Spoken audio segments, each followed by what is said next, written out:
आप सभी को मेरा सादर प्रणाम। योगेंद्र भाई साहब ने मेरा परिचय दिया है। मैं आपको पहले ही बता दूं, बाद में किसी को निराशा ना हो। मैं कोई सिद्ध वक्ता नहीं हूँ। आईएएसएस की एक छोटी सी साधिका हूँ। 1984 से तप सेवा सुमिरन की साधना से जुड़ी हूँ। गुरुदेव परम पूज्य योगी जी महाराज से मैंने 1984 में तप सेवा सुमिरन को सीखा था और अपने जीवन में थोड़ा बहुत जो भी मैं प्रयोग कर पाई हूँ और जो अपने जीवन में अनुभव किया है, उसी के आधार पर केवल आपसे चर्चा करूंगी। और खास तौर से ये ऐसा इलेक्ट्रॉनिक मीटिंग का तो ये मेरा पहला ही अनुभव है। मैं नहीं कह सकती मैं इसमें कितना सफल हो पाऊंगी। एक छोटा सा प्रयास है, आप सभी के सामने रखने की कोशिश कर रही हूँ। आप सभी लोगों को मैं एक बार पुनः प्रणाम करती हूँ कि आप सबने मिलकर मुझे एक सेवा का ये मौका दिया, क्योंकि ऐसे कठिन समय में सब अपने अपने घर में बंद हैं। ऐसे में इस घर से निकलकर आप सबके बीच में आने का मौका मिले, ये अपने आप में ही एक सौभाग्य की बात है। आज मुझे चर्चा के लिए विषय दिया गया है कि ध्यान ही समाधान है। वास्तव में बात एकदम सच्ची है। ध्यान ही एकमात्र सारी समस्याओं का समाधान है। अब समस्या हो चाहे बहुत छोटी हो और बहुत बड़ी। बहुत छोटी समस्या की अगर मैं बात करूं तो सबसे छोटी समस्या एक छोटे बच्चे के लिए होती है, जो एक नर्सरी क्लास का बच्चा स्कूल में पढ़ने जाता है। पहले दिन स्कूल से होमवर्क लेकर आता है और उसकी टीचर ने उसको एक छोटा सा काम दिया होता है कि बेटा एक स्ट्रेट लाइन बनाकर लाना। अब वो बच्चा घर आता है, वो स्ट्रेट लाइन बनाता है, उससे बनती नहीं है, कभी टेढ़ी हो जाती है, कभी मिलती नहीं है, दो डॉट आपस में मिलते नहीं है। बहुत परेशान हो जाता है, बड़ी समस्या है। तब उसकी माँ उसको एक बात बताती है, एक समाधान बताती है, और उस समाधान का नाम होता है ध्यान। माँ कहती है बेटा बन जाएगा, थोड़ा ध्यान से बनाओ। देखो दो डॉट तुम्हें दिए गए हैं, तुमको बस इनको जोड़ना है, लेकिन ये जुड़ेगा तभी जब तुम इसको ध्यान से जोड़ोगे। तो ये एक बहुत छोटी समस्या है, लेकिन इसका भी समाधान केवल ध्यान है। और अगर मैं सबसे बड़ी समस्या की बात करूं, इसके बीच में जीवन की सभी समस्याएं समाहित हैं। सबसे बड़ी अगर समस्या की बात करूं तो शायद वो है मौत का भय। जीवन की सबसे बड़ी समस्या है मौत का भय। हर व्यक्ति सुबह से लेकर रात तक भयभीत है कि हाय कहीं मुझे कुछ हो ना जाए। और ऐसे कठिन समय में तो और भी अधिक ये भय बढ़ चुका है। इसका भी समाधान केवल और केवल ध्यान है। अगर आप मुक्त होना चाहते हैं इससे, तो इसका समाधान केवल ध्यान है। और इससे भी बढ़कर जो सबसे बड़ी समस्या है, जो सबसे बड़ा लक्ष्य है आज जीवन का, जो कि है मोक्ष की प्राप्ति, आवागमन से मुक्ति। और याद रखिएगा, वो आवागमन से मुक्ति कभी भी बिना ध्यान के संभव नहीं है। अगर आपको ईश्वर प्राप्ति करनी है, अगर आप किसी भी साधना से जुड़े हैं, चाहे वो तप सेवा सुमिरन हो या अन्य कोई भी साधना हो, अगर आप उससे जुड़े हैं तो उसके लिए भी जीवन का जो लक्ष्य बताया गया है मोक्ष, वो भी बिना ध्यान के संभव नहीं है। इसलिए ये ध्यान आज के समय में एक बहुत ही बड़ी आवश्यकता है। अगर स्टूडेंट हैं तो, गृहिणी है तो, बिजनेसमैन है तो, और अगर आप साधक हैं तो, किसी भी क्षेत्र में, हर क्षेत्र में ध्यान का बहुत अधिक महत्व है। यहाँ तक कि अगर आपको स्वास्थ्य चाहिए, यहाँ तक कि अगर आपको मानसिक शांति चाहिए, यहाँ तक कि अगर आपको अपने पारिवारिक संबंधों को सुधारना है, अगर आपको अपने देश को सुधारना है, उसके लिए सबसे पहले आपको अपना सुधार करना है। और उस सुधार के लिए सबसे महत्वपूर्ण अगर कोई साधना है तो वो है ध्यान। आइए इस विषय में थोड़ा प्रवेश करते हैं। इस विषय को समझने के लिए सबसे पहली चीज जानना यह जरूरी है कि इस संसार में दो ही जगत हैं। एक जगत दिखाई देने वाला और एक ना दिखाई देने वाला जगत। दिखाई देने वाला जगत तो हम सभी जानते हैं। एक ना दिखाई देने वाला जगत, वो हम सबके भीतर है। याद रखिएगा, दिखाई देने वाले जगत में आप केवल खर्च कर सकते हैं, यहां पर आप कमाई नहीं कर सकते हैं। आप सोच रहे होंगे हम तो बहुत कमाई कर रहे हैं जगत में। मैं उस कमाई की बात नहीं कर रही हूं। कमाई से मेरा मतलब है कि एक इंसान को अपने जीवन में जो कुछ भी चाहिए, उसमें से एक भी चीज उसको बाहर से नहीं मिल पाएगी। मनुष्य की मौलिक मांग है स्वास्थ्य, शक्ति, आनंद, ज्ञान और प्रेम। याद रखिएगा, कम से कम ये 5 चीजें तो उसे इस संसार से मिलने वाली नहीं है, इस दिखाई देने वाले जगत से, बाहरी जगत से तो नहीं मिलेंगी। ये जब भी मिलेंगी, जिसको भी मिली है और भविष्य में जिसको भी मिलेंगी, उसको केवल और केवल अपने भीतर मिलेंगी। और अपने भीतर जाने का तरीका है ध्यान। बाहर से आपको अगर स्वास्थ्य प्राप्त करना है तो आप दवाइयों से जुड़ सकते हैं, डॉक्टरों से जुड़ सकते हैं, तरह तरह की पैथीज से जुड़ सकते हैं। लेकिन अगर आपको स्वास्थ्य प्राप्त करना है तो याद रखिएगा, स्वास्थ्य का अर्थ है स्व में स्थित, यानी कि कहीं बाहर आपको स्वास्थ्य नहीं मिलेगा।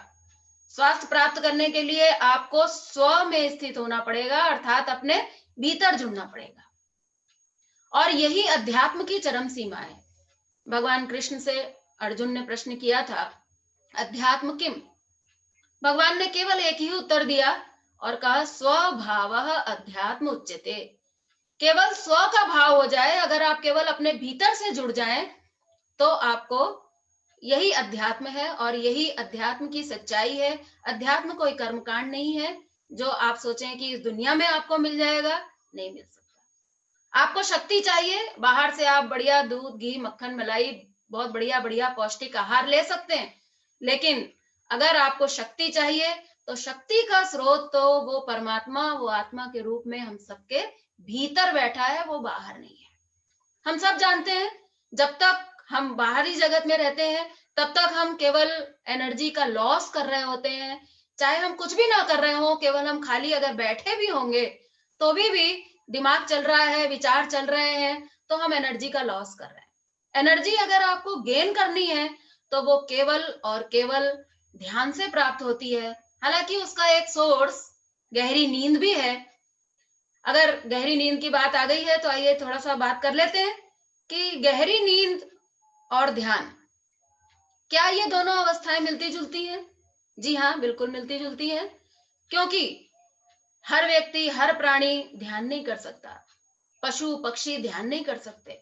लेकिन इस संसार में रहने के लिए, एनर्जी प्राप्त करने के लिए, अपने दैनिक कार्य करने के लिए, जिस एनर्जी की हमें मिनिमम जिस एनर्जी की जरूरत है, उसके लिए ईश्वर ने एक विधान बनाया है, जिस विधान का नाम है नींद। रात को जब आप सोते हैं, खास तौर से जब आप गहरी नींद में जाते हैं, जिस नींद में आपके मैं का विलय हो जाता है, तो कबीरदास जी कहते हैं कि जब मैं था तब हरि नहीं, और जब हरि है मैं न। यानी कि इंसान के जीवन से जब भी मैं का विलय होता है तो वो ईश्वर से जुड़ जाता है। ठीक यही घटना घटती है गहरी नींद में। जब आपके मैं का विलय हो जाता है, मुझे मालूम नहीं रहता है कि मैं स्त्री हूं कि पुरुष हूं, बूढ़ा हूं कि जवान हूं, माता हूं कि पिता हूं कि पुत्र हूं। ये अवस्था जब इंसान की आती है, उस अवस्था में वो अपने भीतर होता है, अपने भीतर से जुड़ता है। और जब भी वो अपने भीतर से जुड़ता है, अपने सोर्स से जुड़ता है, तो जैसे एक बैटरी को हम करंट में लगा देते हैं तो हमारी बैटरी चार्ज हो जाती है, वैसे ही जब भी हम परमात्मा से जुड़ते हैं तो हम जीवनी शक्ति से, आह्लादनी शक्ति से जुड़ने लग जाते हैं। लेकिन ध्यान इससे और ऊपर की अवस्था है। ध्यान की हम नींद से तुलना नहीं कर सकते हैं। हालांकि ये मिलती जुलती अवश्य है, लेकिन हम इससे तुलना नहीं कर सकते हैं। क्यों? उसका सबसे बड़ा कारण है कि जब आप नींद में होते हैं, उस समय आपकी रीढ़ की हड्डी हॉरिजॉन्टल अवस्था में होती है, इस अवस्था में होती है। इस अवस्था में हम नहीं सोते हैं, इस अवस्था में होते हैं।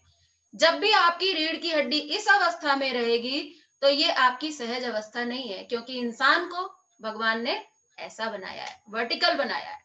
इसलिए जब आप इस अवस्था में होते हैं, अर्थात नींद की अवस्था में होते हैं, उस समय आप केवल उतना ही प्राप्त कर सकते हैं जितना कि पशु और पक्षी प्राप्त करते हैं। अर्थात आपको उतनी शक्ति अवश्य दी जाएगी जिससे आप अपने दैनिक कार्य कर सकें। जीवनी शक्ति आपको मिलेगी, वो भी पूरी तरह नहीं मिल पाएगी। थोड़ा सा एक आह्लादनी शक्ति का भी आपको आभास होगा।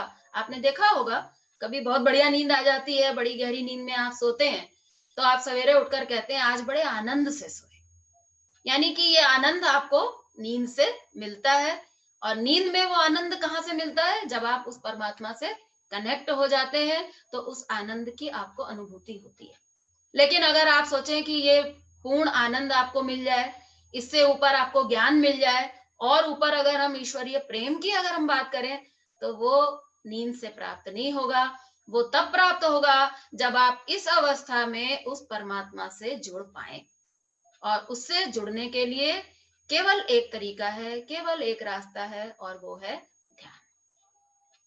इसलिए उस जगत से जुड़ने के लिए आज योग की चर्चा हम करते हैं, बहुत बड़े बड़े योग के सेंटर्स चल रहे हैं, योग साधना हम लोग करते हैं। लेकिन श्री रामचरितमानस में स्तव सेवा सुमिरन के अंदर जो मानस योग साधना कही गई है, उसके अंदर योग का भी सिंपल सा एक अर्थ लगाया गया है। और वो अर्थ ये है कि योग का मतलब होता है किसी भी एक चीज को किसी भी दूसरी चीज से जोड़ना।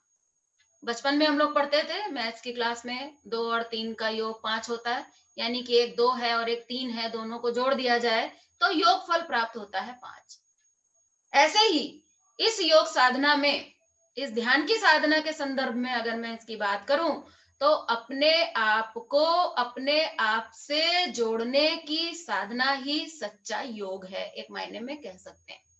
शारीरिक स्तर के योग से बढ़कर ये अध्यात्म की चरम सीमा का योग है, जहां पर अपने आप को अपने आप से जोड़ने की बात की जाती है, जहां उस स्वास्थ्य की बात की जाती है जहां हम स्वास्थ्य से जुड़ सके, जहां उस अध्यात्म की बात की जाती है जहां कहा गया है स्वभाव अध्यात्म उच्यते।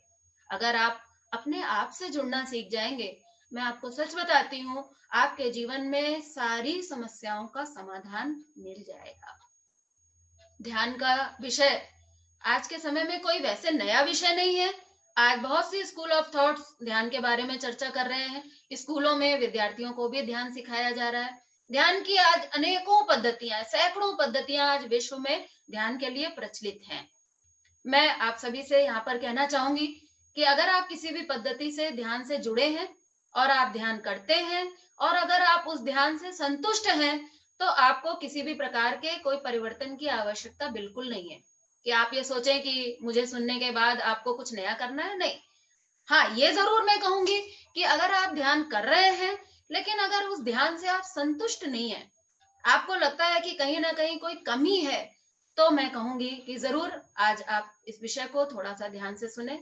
मैं समझती हूँ ये विषय आज समाज में जितना जटिलता से इसको पेश किया जाता है, एक कठिन विषय बनाकर पेश किया जाता है। स्टूडेंट, छोटे बच्चे अगर उन विषयों को सुनते हैं तो उन्हें लगता है कि शायद ये विषय उनके लिए नहीं बना है, ध्यान का विषय कोई बुजुर्गों का विषय है। ऐसा नहीं है, क्योंकि मैंने इस विषय को जब सीखा था उस समय मेरी उम्र केवल 15 वर्ष थी, और मैं कह सकती हूँ कि ये ध्यान ही मेरी साधना का एक ऐसा अंग रहा जिसको मैंने अपने जीवन में विद्यार्थी जीवन से उतारा और उसके लाभ प्राप्त किए। इसलिए मैं आपको यहाँ पर आज ये कहना चाहूंगी कि ध्यान का विषय बहुत ही सरल है और उसी सरल विषय को ही मैं आपके सामने रखने का प्रयास करूंगी। ध्यान की जितनी भी पद्धतियां आज समाज में प्रचलित हैं, उन सारी पद्धतियों को हम केवल 2 में डिवाइड कर सकते हैं। बहुत सारी पद्धतियां ऐसी हैं जो हमें ये सिखाती हैं कि हम ध्यान में जब बैठे तो अपनी चेतना को कहीं ना कहीं केंद्रीभूत करें। ये बात और है कि हम अलग अलग बिंदुओं पर ध्यान की चर्चा करते हैं। अगर हम भगवत गीता को उठाएं तो वहां पर भी भगवान कृष्ण ने अर्जुन को इसी पद्धति से ध्यान सिखाया, जिस पद्धति का नाम है केंद्रीकरण की पद्धति, प्रोसेस ऑफ कंसंट्रेशन, एकाग्रता की पद्धति, जिसमें हम अपनी चेतना को एक लक्ष्य बिंदु निर्धारित करके और वहां पर अपनी चेतना को केंद्रित करते हैं, अपनी चेतना को स्थूल से सूक्ष्म की ओर ले जाते हैं, और धीरे धीरे वो स्थिति आती है कि हमारी चेतना उस सूक्ष्मतम तत्व के संपर्क से संपर्कित हो जाती है और हम उस एकाग्रता की चरम अवस्था को प्राप्त होते हैं। ये है केंद्रीकरण की पद्धति का बहुत संक्षिप्त इसलिए कह रही हूं क्योंकि मैं इस विषय में अभी प्रवेश नहीं करूंगी, मेरा विषय दूसरी पद्धति है। लेकिन यहाँ पर मैं आपसे ये जरूर कह दूं कि अगर आप में से कुछ लोग इस पद्धति से ऑलरेडी मेडिटेशन कर रहे हो तो कृपया एक बात का जरूर ध्यान रखें, क्योंकि मेरा अपना अनुभव है कि 95% लोग जो इस पद्धति से ध्यान करते हैं और अगर वो उससे संतुष्ट नहीं होते हैं तो उसका केवल एक ही कारण देखने में आता है, और वो कारण ये है कि जब वो इस पद्धति से ध्यान करते हैं तो वो अपने लक्ष्य को केवल चित्त की एकाग्रता तक सीमित कर लेते हैं। याद रखिएगा, चित्त की एकाग्रता को हम एकाग्रता कह सकते हैं, डीप कंसंट्रेशन कह सकते हैं, लेकिन उसको हम मेडिटेशन नहीं कह सकते। इसलिए 2 मिनट में मैं उन साधकों के लिए, इस केंद्रीकरण की पद्धति के लिए आपको स्पष्ट कर दूं कि अगर आप इस पद्धति से ध्यान करते हैं और उसमें सुधार चाहते हैं तो याद रखिएगा कि केवल आपको एक ही सुधार करने की आवश्यकता है, और वो ये कि जब आप अपनी चेतना को केंद्रित करें और आपकी चेतना केंद्रित हो जाए तो आप समझ लीजिएगा कि ये केंद्रित है, लेकिन ये ध्यान नहीं है। ध्यान इससे और एक कदम आगे की बात है, और वो ये है कि जब तक आपकी चेतना किसी भी बिंदु पर केंद्रित रहेगी, जब तक आपके अंदर ये आभास बना रहेगा कि मैं अपनी चित्त को एकाग्र कर रहा हूं या मेरा चित्त एकाग्र हो गया है, तो तब तक आपका मैं काम करता रहेगा। और जब तक मैं काम करता रहेगा तब तक आप उस ईश्वरीय क्षेत्र से, उस आत्मा के क्षेत्र से, उस सुपर कॉन्शियसनेस से जुड़ नहीं पाएंगे। इसलिए उससे जुड़ने के लिए मेडिटेशन क्या है? मेडिटेशन है कि जिस बिंदु पर आपने अपनी चेतना को केंद्रित किया है, एक स्थिति और ऐसी आनी है कि जब वो बिंदु भी हट जाए। इसको मैं एक बहुत सरल सेंटेंस से आपको कहना चाहूंगी कि कंसंट्रेशन क्या है और मेडिटेशन क्या है। कंसंट्रेशन क्या है? concentration is one point attention, deep attention is concentration, but meditation is object less concentration. concentration तो है, लेकिन किस ऑब्जेक्ट पर है, वो बिंदु क्या है? आपने जो बिंदु निर्धारित किया था, चाहे वो किसी दीपक की लौ हो, चाहे वो नासिका का अग्रभाग हो, चाहे आईब्रोज के बीच का हो, चाहे सहस्त्रार चक्र का हो, चाहे गुरु के चरण हो, चाहे हृदय स्थल हो, कोई भी बिंदु हो सकता है। लेकिन जब तक आपने उस बिंदु को होल्ड कर रखा है तब तक आप मेडिटेशन में प्रवेश नहीं कर पाएंगे। इसलिए और डीप कंसंट्रेशन में जाइए ताकि इतनी सूक्ष्मतम स्थिति में आप पहुंच सकें कि वो बिंदु भी डिसअपियर हो जाए, और वही स्थिति है ध्यान की। तो मैं चाहूंगी कि जो लोग इस पद्धति से ध्यान कर रहे हैं अपने आप को चेक करें, और अगर वो पाते हैं कि वास्तव में ऐसा है, इसमें सुधार करें और इसके विषय में आप और अधिक प्रवेश करें। आज जो मैं आपसे चर्चा करूंगी वो है ध्यान की दूसरी पद्धति, जिस पद्धति का नाम है शिथिलीकरण की पद्धति। कंसंट्रेशन से अतिरिक्त पद्धति है जिसका नाम है रिलैक्सेशन प्रोसेस, जिसका नाम है ट्रांसेंडेंटल मेडिटेशन। ये शायद ध्यान की जितनी भी विधियां हैं उन सभी विधियों में सबसे सरल है। ये विधि इतनी सरल है कि इसमें 4-5 साल का बच्चा भी आसानी से इसको कर सकता है। हम सभी साधकों के बच्चे भी इस पद्धति से ध्यान कर रहे हैं, पेरेंट्स उनको इस पद्धति से जोड़ रहे हैं। तो आइए इस पद्धति से ध्यान के बारे में हम लोग कुछ चर्चा करेंगे। प्रायः मैं जब भी ध्यान के विषय में लोगों से चर्चा करती हूँ तो प्रायः लोग यही सवाल करते हैं कि आप हमें ये बताएं कि ध्यान में क्या करना है, ध्यान कैसे करना है, ध्यान में क्या करना है, किसका ध्यान करना है, कौन से आसन में ध्यान करना है, ध्यान करेंगे तो हमें क्या दिखाई देगा, ध्यान करेंगे तो हमें क्या सुनाई देगा, वगैरह वगैरह। यहाँ पर मैं आपको बता दूं कि इन सब चीजों का बहुत कम महत्व है, बहुत कम महत्व है। असली महत्व है ध्यान का विज्ञान। असली महत्व है कि ध्यान है क्या। असली महत्व है कि ध्यान का उद्देश्य क्या है। तो आइए हम लोग चर्चा करते हैं। मैंने आपको पहले ही बताया कि एक इंसान को अपने जीवन में जो कुछ भी चाहिए वो उसको बाहरी दुनिया में ना मिलके अंदर की दुनिया में मिलेगा। अगर ये चीजें आपको चाहिए तो आपको अपने भीतर जाना पड़ेगा, और अपने भीतर जाने का ही तरीका है ध्यान। लेकिन जब भी हम ध्यान में बैठते हैं, सभी साधकों का लगभग ऐसा अनुभव है कि जब भी हम ध्यान में बैठते हैं तो ध्यान तो हमारा लगता ही नहीं है। हम ध्यान में बैठते जरूर हैं लेकिन हमारा ध्यान लगता नहीं है। हालांकि जो साधक बहुत लंबे समय से प्रयोग कर रहे हैं, जिन्होंने सीरियसली इसको अडॉप्ट किया है, बहुत अच्छे अच्छे अनुभव भी है उनके, लेकिन प्रारंभिक अवस्था में हमारा अनुभव आता है कि हमारा ध्यान लगता नहीं है। वो लगता क्यों नहीं है? क्योंकि हमने ध्यान को समझा ही नहीं है। हम समझते हैं कि हम आंख बंद करके बैठेंगे और हमारा ध्यान लग जाएगा। इतना आसान नहीं है। आइए समझने की कोशिश करें। शिथिलीकरण की पद्धति का जो ध्यान है, इसका जो बेसिक प्रिंसिपल है, जो इसका मूल सिद्धांत है, वो ये है कि जब भी हम अपनी बाहरी इंद्रियों के व्यापार को बंद कर देते हैं, अर्थात बाहरी जगत से जब हम कट जाते हैं। इस संदर्भ में मुझे एक बात याद आ गई। कबीरदास जी एक बार कपड़ा बुन रहे थे। किसी ने उनसे पूछा, कबीर साहब क्या कर रहे हो? कबीर साहब का जवाब था, यहां से तोड़ रहा हूं और वहां से जोड़ रहा हूं। बस इतनी सी चीज है ध्यान, यहां से तोड़ना और वहां से जोड़ना। यहां पर मैं आपको बता दूं कि वहां से जोड़ने के लिए कुछ नहीं करना है। लोग वहां से जोड़ने के लिए परिश्रम करने लग जाते हैं। जोड़ने के लिए कोई परिश्रम नहीं करना है। हाँ, तोड़ने के लिए थोड़ा परिश्रम करना पड़ेगा, क्योंकि यहां से ही आप जुड़े हैं। जहां से आप जुड़े हैं वहां से आपको तोड़ने की जरूरत पड़ेगी। इसलिए इसके लिए एक बहुत सरल सा साधन है कि हम अपने इंद्रियों के बाहरी व्यापार को रोकें। आंखों को बंद कर लें, ध्यान में बैठ जाएं। कानों को बंद कर लें, एक ऐसा स्थान चुन लें जहां शोरगुल ना हो। जबान पे कुछ रखे नहीं, जबान की इंद्री को बंद कर लें। धीरे धीरे धीरे धीरे हम अपने बाहरी इंद्रियों के व्यापार को बंद करें और धीरे धीरे अपने मन को अंदर ले जाने की कोशिश करें। याद रखिएगा, इस धरती पर एक बहुत ही महत्वपूर्ण जीवन का एक नियम काम कर रहा है, और उस नियम का नाम है अंश और अंशी का नियम।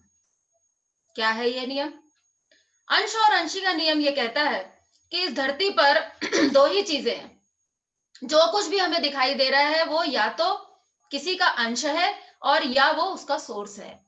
जैसे मैं आपको उदाहरण के तौर पर बताऊं, अग्नि, इस संसार में जितनी भी इस ब्रह्मांड में अग्नि है, उस अग्नि का जो मूल सोर्स है वो है सन गॉड। इस धरती पर जितना भी पानी है, उस पानी का मूल सोर्स है समुद्र। इसी प्रकार इस संसार में एक परमात्मा ही संपूर्ण सोर्स है, और हमारा जो मन है, हमारी जो चेतना है, हम जो है वो उसका एक अंश है। और यह नियम कहता है कि अंश सदैव अपने अंशी की ओर गति करता रहता है। अंश का जीवन का केवल एक लक्ष्य होता है कि कैसे वो अपने अंशी से मिल जाए और उसके जीवन की ये यात्रा पूरी हो जाए। इसीलिए आपने देखा होगा, जब भी आप अग्नि प्रज्वलित करते हैं, चाहे वो एक माचिस की तीली हो और चाहे वो एक दिया हो, जब भी आप अग्नि को प्रज्वलित करेंगे, ये सदैव ऊपर की ओर उठेगी। क्यों ऐसा है? क्योंकि वो अपने सोर्स अर्थात सन गॉड से मिलने की कोशिश में बेताब है, उससे मिलना चाहती है। पानी की एक बूंद को आप जमीन पर गिराते हैं तो वो हमेशा नीचे की ओर गति करती है, कभी भी ऊपर नहीं जाती है। क्यों? क्योंकि उस पानी की एक बूंद का लक्ष्य है उस समुद्र की ओर गति करना। इसीलिए संसार में जितनी भी नदियां हैं, ये सभी नदियां जीवन पर्यंत गति करती रहती हैं कि कैसे जल्दी से जल्दी वो अपनी इस यात्रा को पूरा करे, ताकि उनको इस आवागमन से, इस मेहनत से, इस परिश्रम से मुक्ति मिल जाए और वो समुद्र में मिलकर एकाकार हो जाए। ऐसे ही इस मनुष्य जीवन का केवल एक लक्ष्य है, और वो लक्ष्य है कैसे हम उस परमात्मा से जुड़ जाएं, कैसे हमारी चेतना उस परम चेतना से मिल जाए। और उस चेतना से मिलने का सबसे सरल तरीका है ध्यान। जब हम आंख बंद करके बैठते हैं, इंद्रियों को बाह्य क्षेत्र से, बाह्य जगत से हम उसको रोकते हैं, और रोककर अपने भीतर का रास्ता उसको जब हम दिखाते हैं और हमारा मन जब अंदर की ओर गति करता है, तो हमारा ध्यान लग नहीं जाता है। लग जाना चाहिए था, लेकिन लगता नहीं है। अंदर ईश्वरीय क्षेत्र है। कायदे से तो जब हम आंख बंद करके बैठे, जब हम ध्यान में बैठे, हमारी चेतना अंदर जाए, हमारा मन उस ईश्वर की ओर गति करे, तो होना तो ये चाहिए कि वो उसमें मिल जाए, क्योंकि अंश और अंशी का नियम है। लेकिन एक विकारवाद का सिद्धांत है। स्वास्थ्य आपके भीतर है, लेकिन ढका हुआ है, विकारों से ढका हुआ है। हमने खा खाकर अपने शरीर में इतना मल एकत्र कर लिया है कि आज हम उस ईश्वरीय शक्ति को प्राप्त नहीं कर पा रहे हैं, हम उससे जुड़ नहीं पा रहे हैं। इसके लिए तप की साधना बताई गई कि कैसे आप अपने भोजन का संयम करें, कैसे आप उपवास करें, किसी प्रकार से कैसे इस मल को आप साफ करें, ताकि भीतर से वो जीवनी शक्ति आपकी प्रज्वलित हो सके। ठीक इसी प्रकार से ध्यान की साधना के संबंध में वो ईश्वर आपके भीतर है, स्वास्थ्य, शक्ति, आनंद, ज्ञान और प्रेम का अखंड और अनंत भंडार है, लेकिन ढका हुआ है, विकारों से ढका हुआ है। ये तप सेवा सुमिरन की साधना और कुछ भी नहीं है, केवल एक विकारवाद का सिद्धांत है, एक स्वच्छता अभियान है। वास्तव में सही मायनों में एक स्वच्छता अभियान है। आज जैसे हमारे देश में एक स्वच्छता अभियान चल रहा है, उसके तहत हम घरों में झाड़ू लगाते हैं, शहरों को साफ करते हैं, एक बाहरी सफाई का ये अभियान है। मैं कहती हूँ कि स्वच्छता अभियान की शुरुआत हमें अपने आप से करनी होगी। एक बार को घर गंदा रह जाएगा तो कल साफ कर सकते हैं, लेकिन अगर आज की आज आपने अगर अपने शरीर को साफ नहीं किया, अगर आपने अपने मन को साफ नहीं किया, अगर आपने अपने बुद्धि को साफ नहीं किया, अगर आपने अपने आत्मा के ऊपर चढ़े इन विकारों को साफ नहीं किया, तो आपका जीवन ऐसे ही निकल जाएगा। आप उस परमात्म तत्व से, उस ईश्वरीय तत्व से, उस सुपर कॉन्शियस से आप जुड़ नहीं पाएंगे। इसीलिए ये विकारवाद का सिद्धांत है, इसमें आपका इसकी सफाई करना आपके वश की बात है भी नहीं, ये एक ऑटोमेटिक प्रोसेस है। भगवान ने एक ऐसा विधान बनाया है कि इसके लिए आपको कुछ नहीं करना है, करना यह है कि केवल गंदगी नहीं फैलानी है।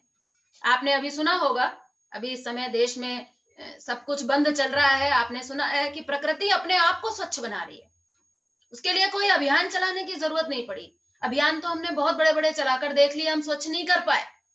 ऐसे ही आप बड़े बड़े अभियान करके देख लीजिए, जब तक आप कुछ करते रहेंगे तब तक आप केवल लॉस करेंगे, आप प्राप्त नहीं कर पाएंगे, कम से कम भीतर से तो नहीं जुड़ पाएंगे। इसलिए भीतर से जुड़ने के लिए कुछ ना करना ही सबसे महत्वपूर्ण है। जब हम कुछ नहीं करते हैं तब आप उस ईश्वर से जुड़ते हैं, क्योंकि उस समय आप मैं का विलय करते हैं, और जब आपके भीतर से मैं का विलय होता है तभी आप उस ईश्वर से जुड़ पाते हैं। तो जब आपका मन अंदर जाता है, ध्यान में आप बैठते हैं, अंदर जाते हैं, तो ये विकार बाहर निकलते हैं। ये विकार क्या है? केवल अगर इन विकारों को आप समझ लें तो ध्यान की साधना को समझना मेरे हिसाब से बहुत सरल है। ईश्वर को समझने के लिए कोई जरूरत नहीं है, क्योंकि ईश्वर तो स्वयं सिद्ध है, प्रकट हो जाएगा तो उसका प्रभाव स्वयं दिखाई देने लग जाएगा। उसको समझने के लिए हमें कुछ देखना नहीं है कि वो हिंदू है कि मुस्लिम है, ऐसा है कि वैसा है, उसके लिए कोई एनर्जी लगाने की जरूरत नहीं है, क्योंकि उसका केवल एक स्वरूप है, और वो है सच्चिदानंद, स्वास्थ्य, शक्ति, आनंद, ज्ञान और प्रेम का भंडार। और जब आपके भीतर ये आएगा तो उसको किसी प्रमाण की आवश्यकता होगी नहीं। लेकिन अगर आपने इन विकारों को नहीं समझा तो आप कभी भी ध्यान नहीं कर पाएंगे। क्यों? क्योंकि आप जब भी ध्यान करेंगे तो ये एक क्लींजिंग प्रोसेस है। जब आप ध्यान में बैठेंगे तो भीतर से ये सफाई अभियान शुरू हो जाएगा, भीतर से विचार निकलने शुरू हो जाएंगे, अंदर जो गंदगी जमा थी आज तक की वो गंदगी निकलनी शुरू हो जाएगी। और जब वो गंदगी निकलेगी तो आप परेशान हो जाएंगे, आप चिंतित हो जाएंगे, ध्यान से उठेंगे तो आप कहेंगे कि मेरा तो ध्यान लगता ही नहीं है। वास्तव में ऐसा नहीं है। इन विकारों को समझना बहुत महत्वपूर्ण है। जब भी हम ध्यान करने बैठते हैं, हमारे भीतर से जो विचार निकलते हैं, इन विचारों को आइए थोड़ा समझने की कोशिश करें। मैं बड़े विश्वास के साथ अपने अनुभव से आपसे कह सकती हूँ कि अगर इन निकलते हुए विकारों को, इन विचारों को अगर आपने समझ लिया तो ध्यान का विषय आपके लिए बहुत सरल हो जाएगा। क्या है ये विचार, कहां से आ जाते हैं, कैसे हमारे अंदर प्रवेश कर जाते हैं, अब अगर प्रवेश कर गए तो क्या तरीका है, ये कैसे बाहर निकलेंगे, कैसे हम कब और कैसे उस ईश्वर से जुड़ पाएंगे। आप जब भी ध्यान करने बैठते हैं, आपने देखा होगा तरह तरह के विचार, न चाहते हुए भी अनचाहे विचार आपको परेशान करते हैं। ये विचार और कुछ नहीं है, ये विचार केवल वो है जो हमने संसार में रहते हुए, जागृत अवस्था में रहते हुए अपने मैं और मेरा के कारण ये विचार हमने बनाए हैं। मैं फिर से स्पष्ट कर दूं, उदाहरण के माध्यम से स्पष्ट कर दूं। जब भी हम बाहरी जगत में होते हैं, बाहरी संसार में होते हैं, समाज में होते हैं, उस समय हम किसी ना किसी व्यक्ति, वस्तु अथवा घटना के संपर्क में होते हैं, और जब भी हम इनके संपर्क में होते हैं तब हमारी चेतना इन व्यक्तियों से, वस्तुओं से और इन घटनाओं से एक फीडबैक लेता रहता है, एक प्रभाव लेता रहता है और उसको हमारे अंदर स्टोर करता रहता है। जैसे एक छोटा सा एग्जाम्पल, हम बाजार जाते हैं, बहुत सारी चीजों के संपर्क में आते हैं, सड़क पर जा रहे हैं, कितने लोग हमारी आंखों के सामने से गुजरते हैं, लाखों लोग।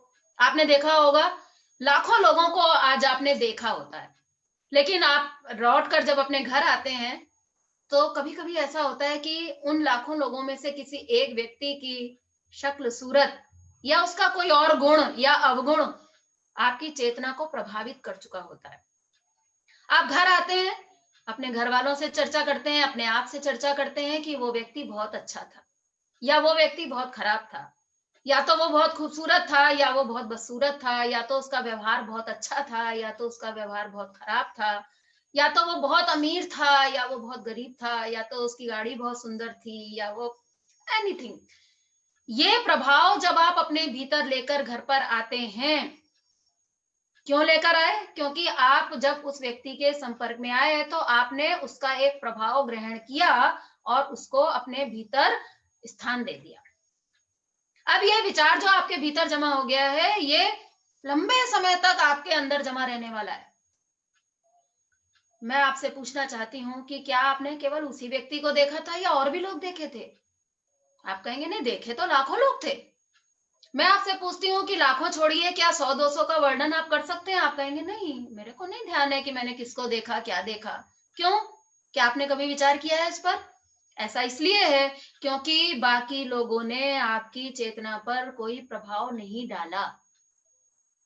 समस्या केवल वहां है जहां आप प्रभावित होते हैं। शायद मेरे उदाहरण से आपको बात समझ में आ रही होगी।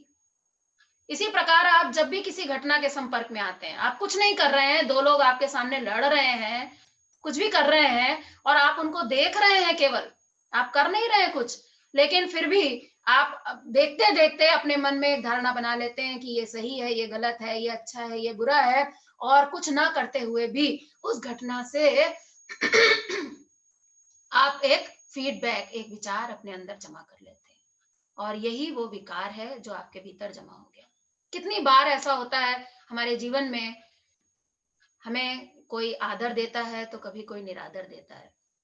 आज से अगर 25, 30, 50 साल पहले भी अगर आपको कोई बड़ा सम्मान मिला होगा, कोई बड़ा अवार्ड मिला होगा बचपन में, स्कूल टाइम पर, वो आज भी आपने संभाल के रखा होगा, आज भी वो आपके जहन में सुरक्षित है कि 20 साल पहले राष्ट्रपति ने मुझे अवार्ड दिया था। और कहीं अगर 50 साल पहले किसी ने आपका अपमान किया होगा, घोर अपमान किया होगा, वो आज भूले नहीं है आप। क्यों नहीं भूले? क्योंकि वो आपके अंदर आज भी सुरक्षित है, आज भी वो जमा है। याद रखिएगा, यही विचार आपको उस ईश्वर से जुड़ने नहीं देते। यही विकार आपको उस ईश्वर से, उस परमात्मा से दूर कर देते हैं।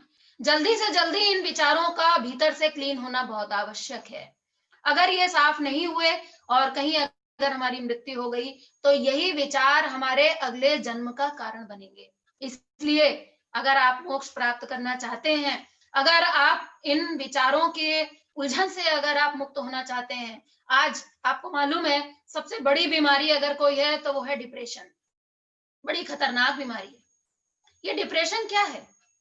कुछ भी नहीं है, यही इंप्रेशंस जो आप अपने दिमाग में लगातार इकट्ठा करते रहते हैं अनावश्यक रूप से, यही इंप्रेशंस अगर डीप रूटेड हो जाते हैं, बहुत अंतर तक आपके अंदर चले जाते हैं, तो ये आपको खोखला कर देते हैं, और इन्हीं डीप इंप्रेशंस को ही डिप्रेशन कहते हैं। इंप्रेशन बन जाए और समय से निकल जाए तब भी ठीक है, लेकिन अगर ये बनते रहे और अगर निकले नहीं तो ये बहुत खतरनाक हो सकते हैं। ध्यान एक सरल माध्यम है इन विकारों से, इन विचारों से मुक्त होने का। जब आप आंख बंद करके बैठते हैं, इन विचारों का निकलना शुरू हो जाता है। जब इन विचारों का निकलना शुरू हो जाता है तो हम बड़े अधीर हो जाते हैं और हम कहते हैं कि हमारा ध्यान नहीं लग रहा। मैं आप लोगों को यहाँ पर सावधान करना चाहूंगी कि ये क्लींजिंग प्रोसेस है। स्टार्टिंग स्टेज पर इन विचारों का निकलना ही मात्र एक समाधान है। निकलने दीजिए इन विचारों को। कब तक निकलेंगे? आपने जमा किया है, आपका डस्टबिन गंदा है, आपका घर गंदा है, गंदगी आपने फैलाई है, तो सफाई भी आपको ही करनी होगी। इसलिए और कोई तरीका नहीं है इस सफाई का। इसका केवल एक तरीका है कि आप शांत होकर बैठें, आपकी चेतना अंदर जाएगी उस सुपर कॉन्शियस क्षेत्र में, उस परमात्मा के क्षेत्र में, उस आत्मा के क्षेत्र के ऊपर जो ये कवरिंग है इन विचारों की, इन विचारों पर हमारी चेतना का इम्पैक्ट होगा और ये विचार टूटकर बाहर निकलेंगे। और जब ये बाहर निकलेंगे तो ठीक उसी घटना के रूप में निकलेंगे जिस घटना के माध्यम से वो विचार बने थे। अगर आपको ये समझ में आ जाए कि ये जो विचार इस समय मेरे दिमाग में आ रहा है, ये आ नहीं रहा है, सच्चाई ये है कि ये जा रहा है। इन विचारों को निकलने दीजिए, सफाई होने दीजिए। जैसे जैसे ये विचार निकलने लग जाएंगे, आपका अंतःकरण शुद्ध होने लग जाएगा। अब सवाल यहाँ पर ये भी उठता है, आपके दिमाग में सवाल आ रहा होगा कि भाई जब हम बाह्य जगत में हैं, तब तो ये विचार और बन भी तो रहे। मान लीजिए हम पुराने संस्कारों को, पुराने इन इंप्रेशंस को अगर हम निकाल भी रहे हैं, ध्यान का अभ्यास कर भी रहे हैं, लेकिन नए विचार तो लगातार बनेंगे। उसके लिए मैं आपको बता दूं, उसके लिए आपको थोड़ा डिटैच होने की जरूरत है, समभाव का अभ्यास करना होगा। इसीलिए गीता में भगवान कृष्ण ने ध्यान के लिए एक सटीक शब्द का इस्तेमाल किया है और वो है अभ्यास। अर्जुन ने जब भगवान से पूछा कि ये मन तो इतना चंचल है, ये तो ध्यान में तो लगता नहीं है, इसका क्या उपाय है, इसको रोकने का क्या उपाय है, भगवान ने केवल 2 ही तरीके बताए और उन्होंने कहा कि अभ्यासेन तु कौन्तेय वैराग्येण च गृह्यते। अभ्यास करो, बार बार अभ्यास करो, एक बार में नहीं होगा। और दूसरी चीज बताई वैराग। ये वैराग क्या करेगा? ये वैराग आपको जीवन में ऐसा जीवन जीना सिखाएगा जहां पर आप घटनाओं के संपर्क में तो रहें, व्यक्तियों के संपर्क में तो रहें, लेकिन इनका प्रभाव आपके ऊपर ना पड़े। बढ़िया खाने को मिले तो भी बढ़िया, खराब खाना पड़े तो भी बढ़िया, परिस्थिति अनुकूल हो तो भी ठीक है, विपरीत हो तो भी ठीक है, मान मिल जाए तो भी ठीक है और सम्मान अपमान मिल जाए तो भी ठीक है। और ये संभाव आना ये केवल कहने का विषय नहीं है। आज ये कहने का विषय बन चुका है, सुनने में बहुत अच्छा लगता है, लेकिन जीवन के अनुभव में नहीं आ रहा है। लेकिन तब सेवा सुमिरन की साधना के अंतर्गत जो सेवा की साधना है, इस सेवा की साधना के माध्यम से इसको बहुत सरलता से प्राप्त किया जा सकता है। अगर आपके जीवन में वैराग का अभ्यास हो जाए, अगर सेवा की साधना जिसके विषय में अभी मैं नहीं जा रही हूं, अगर आप चाहें तो अध्ययन कर सकते हैं या आगे आने वाले विषय में कभी लिया जा सकता है, तो आप देखेंगे कि आपके अंदर वो स्थिति आ सकती है जहां आप वस्तु, व्यक्ति और घटनाओं के संपर्क में रहते हुए भी उनसे डिटैच रह सकें, उनका प्रभाव आपके ऊपर ना पड़े। तो जब आप ध्यान के लिए बैठे हैं, ये ध्यान की जो शिथिलीकरण पद्धति है, इसका साधारण सा विज्ञान ये है कि आप अपने इंद्रियों के व्यापार को रोककर, आंखों को बंद करके शांत स्थान पर धीरे से अपने मन को अंदर जाने दीजिए। नहीं जाने को तैयार होता है, 1 बार 2 बार प्रभु का जो नाम आपको प्रिय हो, जिससे आप जुड़े हो, उसका आप स्मरण करें और उसके माध्यम से, उसके सहारे से आप अपने मन को अंदर जाने दें। मन अंदर जाएगा, भीतर से विचार निकलेंगे। इन निकलते हुए विचारों को आप अलग खड़े होकर दृष्टा भाव से आप इन निकलते हुए विचारों को केवल देखते रहिए। अगर आप ये अभ्यास कर सके, अगर आप ध्यान की इस टेक्निक को सीख सके, अगर इन निकलते हुए विचारों को आप दृष्टा भाव से देख सके, तो ये विचार आपके आसानी से निकलने शुरू हो जाएंगे और नए विचारों का निकलना बंद होगा। जब आप सेवा की साधना करेंगे तो उससे नए विचारों का आना बंद होने लग जाएगा। धीरे धीरे आप इसी का अभ्यास करेंगे। 1 महीना, 2 महीना, अधिक से अधिक एक नए साधक को 3 महीने का समय लग सकता है। 3 महीने के अभ्यास के बाद आपके ये विकार अंदर कम होने लग जाएंगे। धीरे धीरे आपको उस सुपर कॉन्शियस, उस आत्मा के क्षेत्र का संपर्क मिलने लग जाएगा और जैसे जैसे उसका संपर्क मिलेगा तो आपको उसकी अनुभूति अपने बाह्य जगत में होने लग जाएगी। अब सवाल ये उठता है कि लोग कहते हैं कि साहब ध्यान कैसे करें? ध्यान कैसे करें, ये एक बहुत ही साधारण सा विषय है कि ध्यान बहुत ज्यादा कैसे, क्यों, क्या ये बहुत महत्वपूर्ण नहीं है। जितना ज्यादा आप मैं को पोषण देंगे उतना ही ये ध्यान के लिए बाधक है। हाँ, कुछ बातों का अवश्य ध्यान रखना है। सबसे पहली चीज है कि आपकी रीढ़ की हड्डी सीधी होनी चाहिए। क्योंकि जब आप ध्यान में बैठते हैं, वो ईश्वरीय शक्ति जब एक्टिवेट होती है, अगर आपकी रीढ़ की हड्डी सीधी नहीं होगी, तो वो पूरी तरह से एक्टिवेट नहीं हो पाएगी। इसलिए पहली शर्त है रीढ़ की हड्डी सीधी हो। दूसरी बात है आसन, महत्वपूर्ण विषय है। आजकल ध्यान के लिए तरह-तरह के आसन बताए गए हैं, सिद्धासन है, पद्मासन है, वज्रासन है। लेकिन मैं कहती हूँ कि इन आसनों का इतना महत्व नहीं है कि अगर आप इन आसनों में नहीं बैठ सकते हैं, तो आप ध्यान ना कर पाएँ, ऐसा नहीं है। आरंभिक अवस्था में अगर आप बीमार हैं, ध्यान का आप अभ्यास इन आसनों में नहीं कर सकते हैं, तो आप किसी भी आसन में बैठकर ध्यान का अभ्यास कर सकते हैं। सुखपूर्वक जिस भी आसन में आप लगभग 20 मिनट बैठ सकें। बार-बार आपको पोज़ ना बदलना पड़े, ऐसे किसी भी आसन में आप बैठ सकते हैं, वो भी आपके लिए अच्छा है। कोई चिंता की बात नहीं है कि मैं इस आसन में ध्यान करूँ कि उस आसन में ध्यान करूँ, आप किसी भी आसन में ध्यान कर सकते हैं। दूसरी बात है कि ध्यान कितना करें? देखिए, अंदर बहुत जमा है, समय बहुत कम है, जल्दी से जल्दी सफाई करनी होगी।